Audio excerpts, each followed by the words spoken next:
L'innovation, c'est faire en sorte que Orange ne loupe aucune rupture, qu'elle soit technologique, qu'elle soit business, qu'elle soit d'usage. Et pour ça, un des objectifs, c'est de faire en sorte d'identifier tous les meilleurs partenaires, que ce soit des startups, des grands partenaires industriels,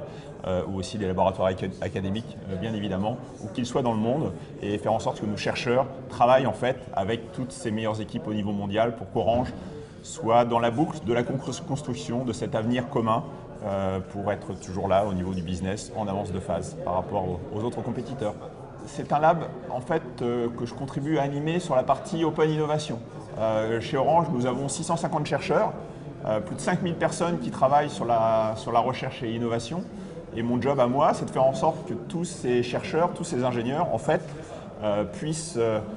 demain avoir les bons réflexes, avoir les bons contacts, avoir les bonnes modalités pour travailler au sein d'un pôle de compétitivité, au sein d'un institut de recherche technologique, via un projet européen, via un laboratoire commun ou un projet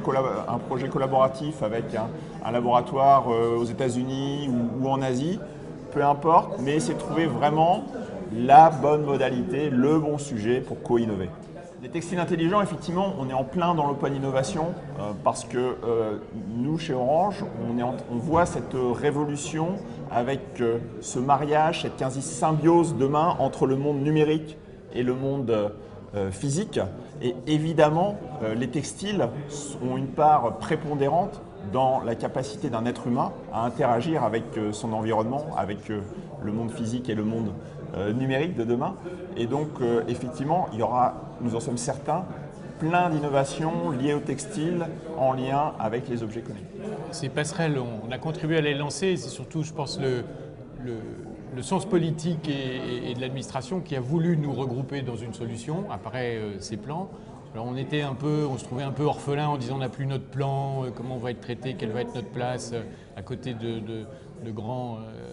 groupes comme Orange. Et finalement, ça nous a permis de nous connaître, de mieux nous connaître, de travailler ensemble et de commencer à nouer ces passerelles. Et comme le disait Vincent, c'est essentiel puisqu'il y a le monde du numérique, de la data, et il y a le monde du réel, de l'objet, comme le textile, et qu'il trouvera toute sa place dans cet univers. L'homme augmenté sera celui qui sera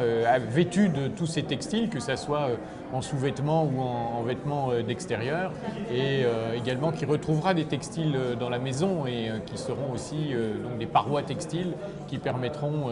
de faire passer cette réalité augmentée.